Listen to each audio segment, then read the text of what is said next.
Welcome to BNEWS Weekly. I'm Phil Gallagher along with BNEWS Director Rich Hosford, BNEWS reporters Tad Stefanak, Chris Flaherty and Robert Paris, Peter Brown with the weather, Maddie Shipka with the community calendar, Liz Gillespie with sports, and Marge McDonald with senior news. Thank you for joining us. Burlington Animal Control Officer Jerry Mills said on Wednesday that the owners of a dog who attacked a woman and her dog at Veterans Park on Monday have been identified.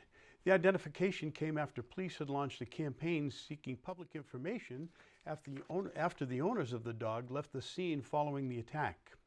Thank you for all the tips and information, Officer Mills said in a Facebook post, adding that because the incident is under investigation, police wouldn't be releasing more information at this time.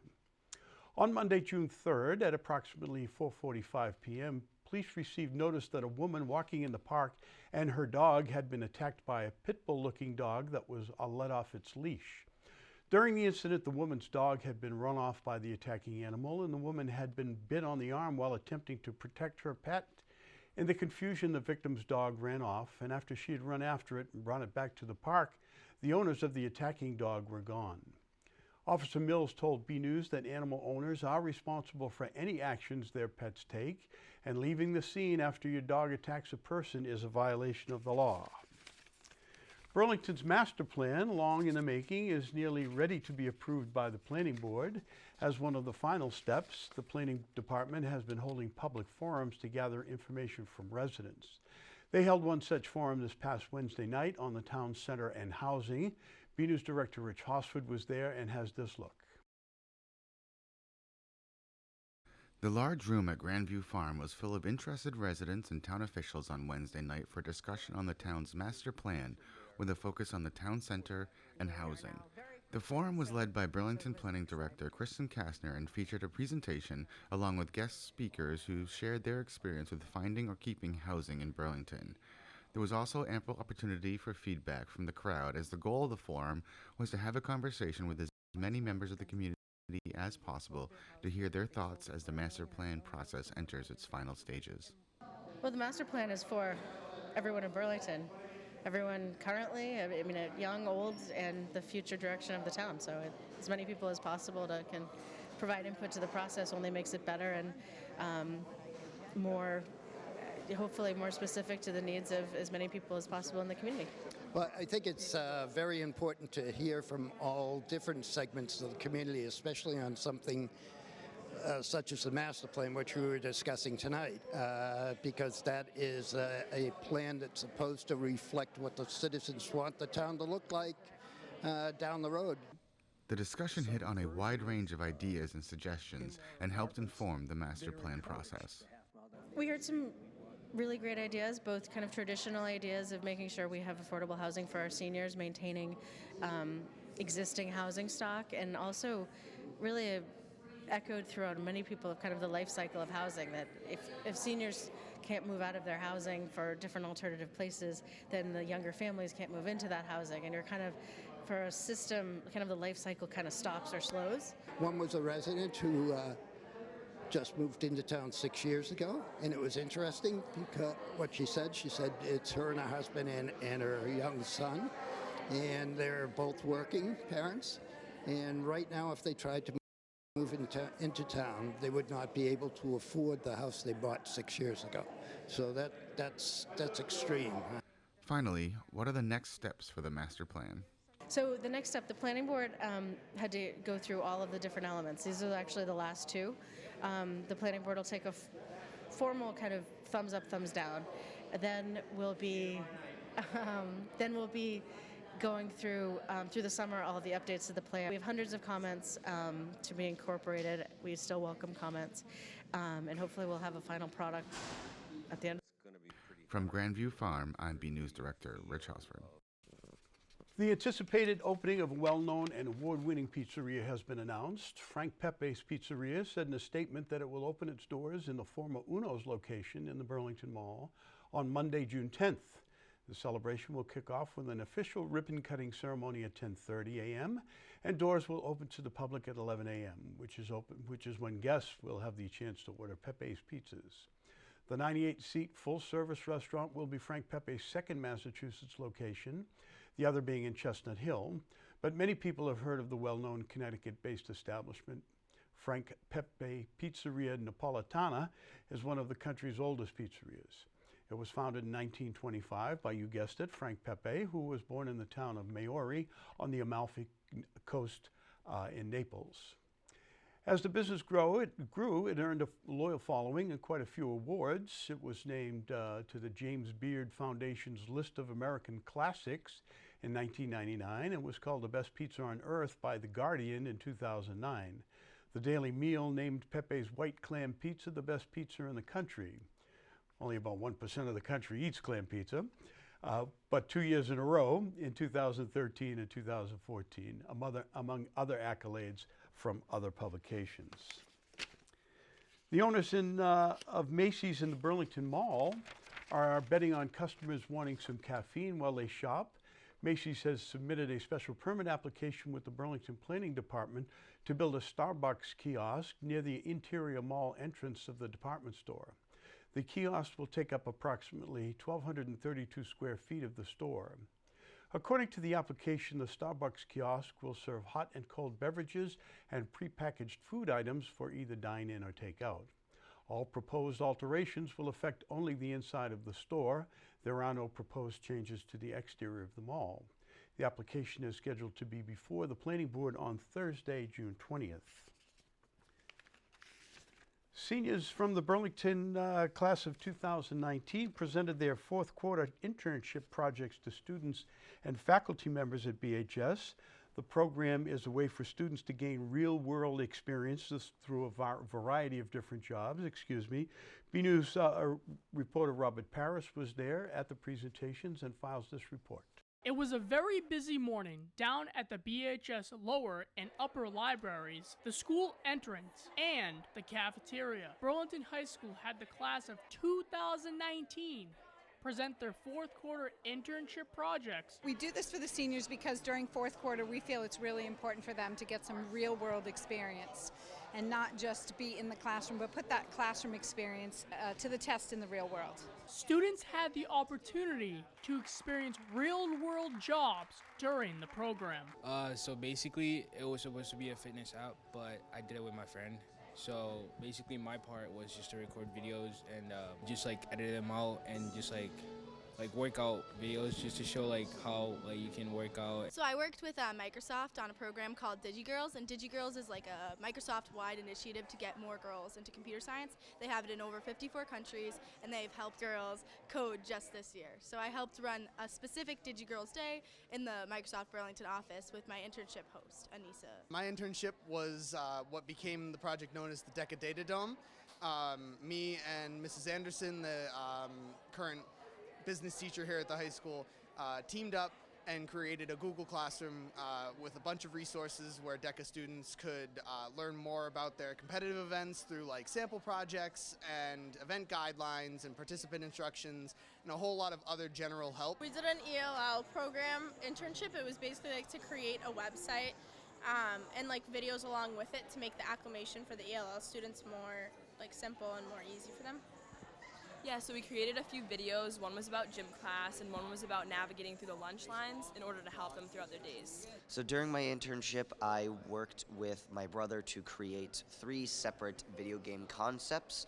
One of them was going to become practical in the Unity game engine. Unity didn't want to work for us, however, but we were still able to fully stretch out each of the concepts, have a little bit of music, have a little bit of art and character design, so I'm pretty content with how it actually came out. We did the flipped internship here at the high school, and we decided to make a promotional video for the school using drones. So yeah, we would do shots with the drones, shots inside of the students, and we just brought it all together with some music and came out good. So I'm planning on majoring in communications and minoring in broadcasting. And I knew BCAT would be a great spot for it just because I'm taking AP classes still. So in order for me to still go to those classes, I had to be located near the school. So it was a perfect opportunity to still do what I wanted to do, but also still go to class. So it worked out great. We experienced with criminal justice drones, and we did research on it and would see how they would be used in society in a positive way. Yeah, it was basically just like an introduction to like basic drone usage and like how they can be like a benefit to society and like how they can be implemented in like daily use. As the students depart ways from the halls of BHS, they will take away all the fun and creative things they have done during their internships. I've spoken to many of the kids. They seem to have very valuable experiences. Even some of them, if they said it's not what they want to do, I think you learn just as much from a no as from a yes. And I think those life experiences are going to be critical and hugely beneficial for them as they move on. From Burlington High School, I'm Robert Paris for BNEWS Weekly. Wow, what an extremely poised and talented group. Summer planning is a healthy activity that gets you outdoors, enhances your home's aesthetic, and possibly increases your property value. BNEWS Eye on Nature segment has some tips from a master gardener on how you can start growing. It's the time of year to make your backyard beautiful. And to help bring some floral decor to your home, BNEWS Eye on Nature met with master gardener Peter Coppola at the McHugh Garden Center in Woburn.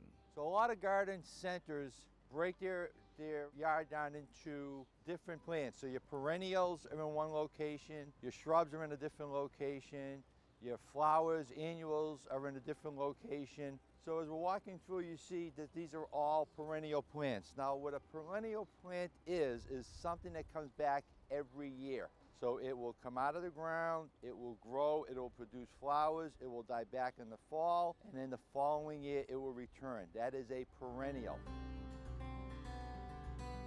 See that? That's one of my favorite signs. Shade-loving annual. First of all, an annual is a plant that grows, it completes its life cycle in one growing season. That means it grows, it blooms, it sets seed, it dies, and it doesn't come back again. It's not a plant that returns annually. It's one growing season, 1 year, and it's done. One of the things that the nurseries do is they bring in plants with flowers already in bloom. These are grown in the greenhouse and forced to bloom before they come out to the nurseries. And the idea is they know that you will not purchase the plants if you don't see the flowers. But if you see the flowers and it's your favorite color or your favorite plant, then you'll purchase it. Your job is to take this home and immediately remove the spent blooms. It's called deadheading. So you remove all the dead flowers. This will encourage the plant to produce new flowers. And it will continue to bloom all summer long as you continue to deadhead. The idea is to try to determine the amount of sunlight you have, the location you're putting the plant in. That will dictate the type of plant that you want. Are you looking for height? Are you looking for spread? All of that is determined on your walking around your yard to see what you have. Sunlight exposure, is it in the shade? Is it growing under other trees? Things like that will dictate what you purchase. Regardless of what you're planting, it starts from the ground up with the soil. By just saying potting mix, what that means is everything in here is organic, all mixed in, there's no soil. This, which is a garden soil, you'll find that it has sand, silt, and clay. You already have sand, silt, and clay in your yard. You don't need to invest money buying more sand, silt, and clay. So you don't want a potting soil or any topsoil, you want a potting mix. Compost, or your peat moss, or your bovine manure, which is cow manure. Those are the best things to incorporate into the soil. You dig the hole, put it in, incorporate it with a tilling fork, and then put your plant in. Feel free to email your gardening questions to Master Gardener Peter Coppola. Summer planting is a great way to benefit the environment, and an even better way to keep an eye on nature. From the McHugh Garden Center, I'm BNews reporter Tad Stefanak.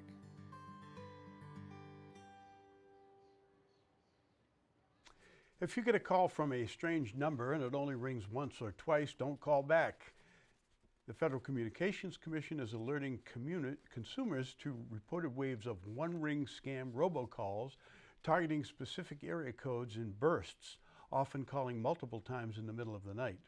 The scam works by getting people to call them back either out of curiosity about who's calling or concern that they might have missed an important call. However, if you call a number, you will be charged for it. These calls are likely to prompt consumers to call a number back, often resulting in permanent toll charges similar to a 900 number, the FCC says. Consumers should not call these numbers back. Recent reports indicated these calls are using the 222 country code of the West African nation of Mauritania, the FCC warning says. Generally, the one-ring scam takes place when a robocaller calls a number and hangs up after a ring or two. They may call repeatedly, hoping the consumer calls back and runs up a toll that is largely paid to the scammer.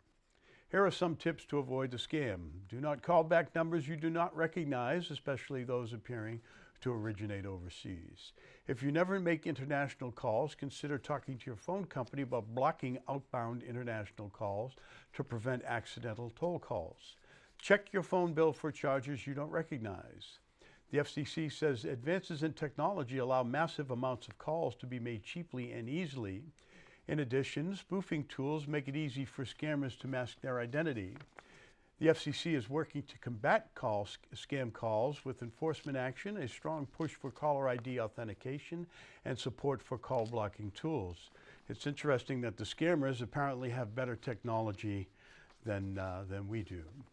We go now to BNews weatherman Peter Brown in our Weather Center for the latest forecast. We'll also check out the community calendar with Maddie Shipka to see what's happening in and around Burlington.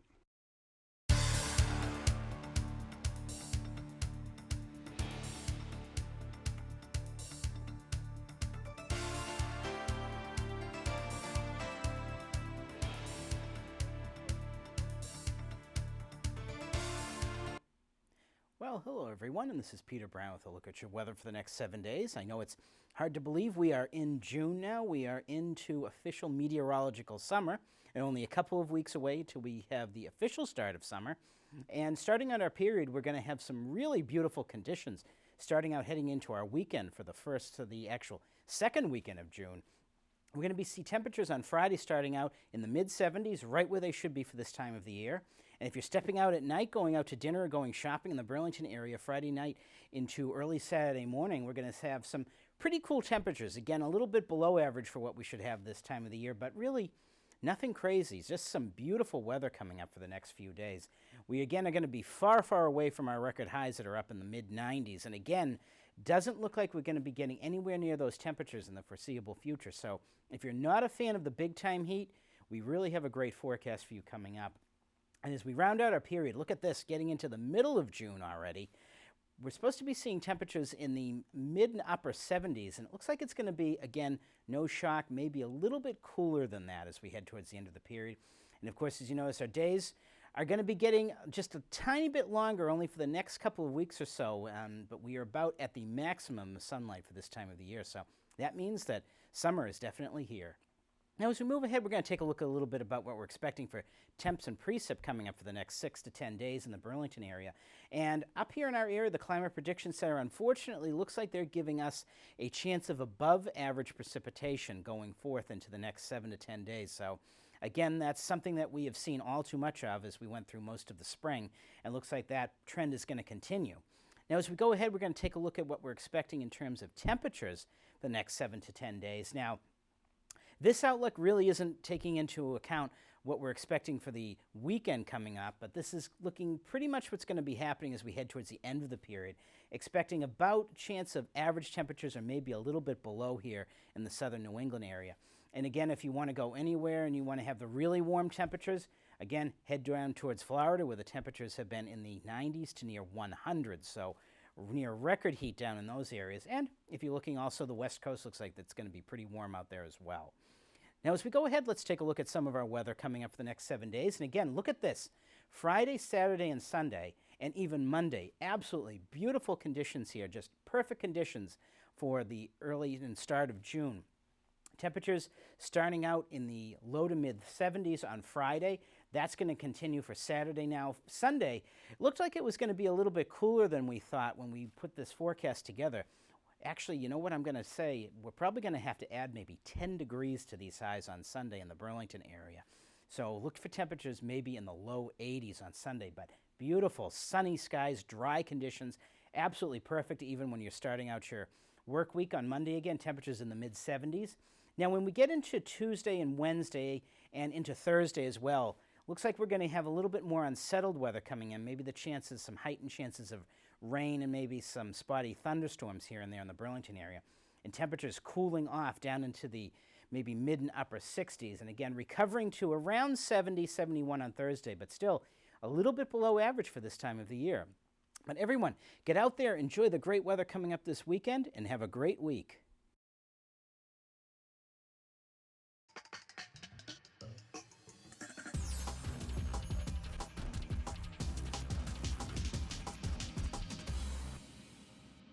I'm Maddie Shipka, and this is your community calendar. Come and make a special gift for your dad. On Tuesday, June 11th, from 10 a.m. to 11 a.m., LL Bean in Burlington will be having a special Father's Day tent tales for tykes. Children will learn how to make bird and plant houses for their dads. The event is recommended for children ages 3 to 6, and the event is free, but pre-registration is required. To register, visit llbean.com. The Burlington Players Youth Group is back. From June 14th through the 22nd, Winmere Family Theater will be performing their summer production of the satirical comedy musical You're in Town by Greg Cotis. Everyone is welcome. For tickets and more information, visit www.winmerefamilytheater.com. Enjoy a summer day on the deck.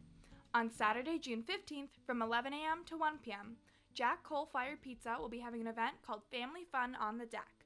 There will also be a pizza making class, face painting, and cornhole. The event is $12 per person, and children under 2 are free. All proceeds will benefit the adopted class of 2031. For tickets, go to www.tickettailor.com/events/BCSF. I'm Maddie Shipka, and this has been your community calendar. Hey everyone, I'm Liz Gillespie for your weekly. The spring sports season is well into the postseason. To see who's still in the action and all the latest Red Devil news, we go now to Liz Gillespie, who just saw, for this week's sports report. Hey everyone, I'm Liz Gillespie for your weekly sports report. Burlington High School spring sports travel throughout New England for very important playoff matchups this week. The Red Devils baseball team will be heading to Marblehead to take on the Magicians on Thursday afternoon at Seaside Park. Burlington finished the season at 10-10 and are ranked as the number 12 seed in the MIAA Division II North Tournament. Marblehead is ranked as number 5 after finishing 13-7 on the year. The Lady Devils softball team will have a playoff game at home against the 10-seeded Danvers Falcons on Thursday afternoon. Burlington finished the season with a 15-5 record and is ranked 7 overall in the playoffs. The Falcons finished the year with a 13-7 and are ranked 10 overall. The boys lacrosse team had a first-round bye and is heading to the quarterfinals on Friday afternoon to take on the Melrose Red Raiders at Melrose High School. The Red Devils finished the year at 13-5, while Melrose finished at 12-5. The Lady Devils lacrosse team headed to Chelmsford to take on the Lions on Tuesday afternoon. Burlington suffered a huge loss in the first round of the playoffs with a score of 16-1. We have some highlights. Let's check them out. The girls varsity lacrosse team headed to Simonian Alumni Stadium in Chelmsford, Massachusetts to take on the Lions in the North 2 Division MIAA lacrosse tournament. The Lady Devils defense had a very difficult time taking on the Lions offense as they scored 11 unanswered points in the first half. The Lions scored an additional 5 points in the second half. Burlington eventually got on the board late in the second with 1 goal. The final score in this one was 16-1 Chelmsford. The Lady Devils finished the season at 14-4 and was ranked 15th overall in the playoffs. The Lions stand at ranking number 2 and finished the season with a record of 16-4. Both the boys and girls tennis teams lost their first round of the MIAA playoffs. The boys traveled to Masconomet Regional to take on the Chieftains in Boxford. The boys lost to the Chieftains 4-1, while the girls lost to Concord Carlisle 4-1. The boys were placed at the 11th seed in the playoff bracket and finished the year 12-6. The Lady Devils were placed at the number 8 seed in the bracket and finished the year 12-5. Burlington native Dan Metzdorf, as he was selected in the 5th round of the 2019 MLB draft. This is not the first time Metzdorf was drafted. First year, he was drafted in the 2018 MLB draft by the New York Yankees in the 38th round. Good luck to Dan in Chicago. You can read the full article at bcattv.org. And that's all for your weekly sports report. I'm Liz Gillespie, back to you guys in the studio. Liz will be joined. She's a regular volunteer here at BCAT, and she'll be joining us as our regular sports reporter coming up, replacing Joe Viscioni, who has graduated. Congratulations, Joe. We will see him a couple of times during the summer, but as he moves off to college, Liz will be taking his place. One place where there is always a lot happening in the Senior Center, we go now to Council on Aging Director Marge McDonald for the latest senior news. Hello. Although we are winding down a bit for summer during June, there is still a lot going on at the Senior Center. The walking group meets on Tuesday and Thursday mornings from 9 a.m. to 10 a.m. down at the high school track. Come walk 1 lap or 12. Whatever you can walk, you can walk. The track is nice and soft, and there are other walkers down there with you. The New Orleans Jazz Band continues to play 3 times a month at the Senior Center. The second and fourth Mondays at 7 p.m. and the first Wednesday at 12 noon. You are invited to bring your children or grandchildren with you, particularly for the Monday nights. Refreshments are served. Casual karaoke takes place on the second and fourth Mondays at 1 p.m. Join Rose Magliosi as she leads this sing-along formatted afternoon. You will sing along to everything from Sinatra to the Beatles. Words will be up on the TV for you or on paper for you to read from. Rose provides a very enjoyable afternoon for everyone who attends. John Clark will be here on Wednesday, June 12th at 1 p.m. with a PowerPoint lecture on music from World War II. He will cover some of the most popular music from World War II, including the Andrews Sisters, Glenn Miller, Frank Sinatra, Judy Garland, and Kate Smith, just to name a few. Afterwards, stop by and visit with the Leahy Pharmacy residents on their last day here with your last chance to ask any questions you may have about your medications, prescribed or over the counter. On Monday, June 17th, join us for a Broadway sing-along with pianist Archie Richards at 1 p.m.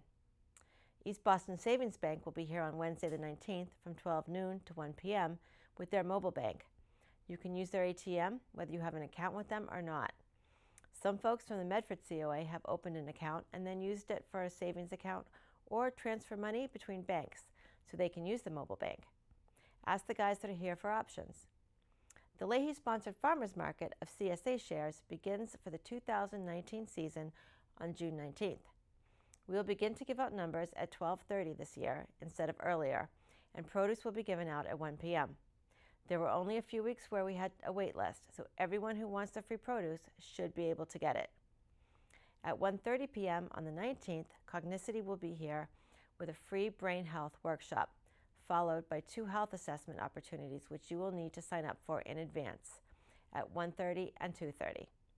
You do need to be able to use a computer, basic abilities such as moving the mouse around.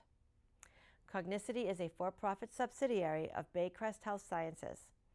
Baycrest is a 23-acre campus focused on serving the aging population, which houses Canada's largest geriatric hospital, the largest educational training institute for geriatric doctors and nurses in North America, as well as the Rotman Research Institute for the study of human brain functionality.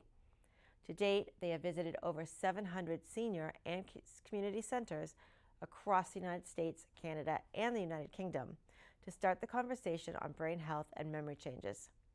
They do this through their free brain health assessment, which provides older adults who are 50 plus a brain health report as well as tips on how to stay brain healthy. Their regional engagement specialists facilitate the workshop and provide support to everyone taking the assessment. Each brain health workshop can accommodate 15 older adults and lasts 1 hour. We'll run 2 workshops back to back for a total of 2 hours. There are 2 sign-up sheets, 1 for each workshop. Sue Magliosi will be here at the Senior Center with her chorus on Wednesday, June 26th at 1:30 p.m. immediately following the Farmers Market. They will entertain us with patriotic songs to get us in the spirit for Independence Day. Later in the day at 4 p.m., we will watch Charade with Audrey Hepburn and Cary Grant with pizza.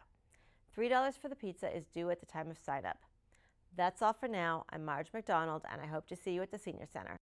Another week, another photo to highlight. This week's photo shows someone taking a rest on a hot day. It was sent in by Joe Brown of Joe Brown Photos and shows a scout resting on the steps of Town Hall following the bridge dedication ceremony for Marine Lance Corporal Gregory McDonald. It was a really warm day and a small respite was in order for all involved. Thanks for the photo, Joe. We'd like to see your photos. They could be of something you see around town, the weather outside your door, or even photos of your family members, friends, and pets. Whatever you think is interesting and would like to share with us and the rest of the community. Email your photos to bcat@bcattv.org with the subject line Photo of the Week. Okay, that's it from the news desk here at BNEWS Weekly. I'm Phil Gallagher, along with Rich Hosford, our BNews director, Tad Stefanak, Chris Flaherty, Robert Paris, Liz Gillespie, Peter Brown, Maddie Shipka, and Marge McDonald. We're going to leave you now. As you know, last Sunday, the class of 2019 graduated from Burlington High School. We wish them luck in their future endeavors. Congratulations on their achievement. Good luck in their future endeavors. Here are a few scenes from the event.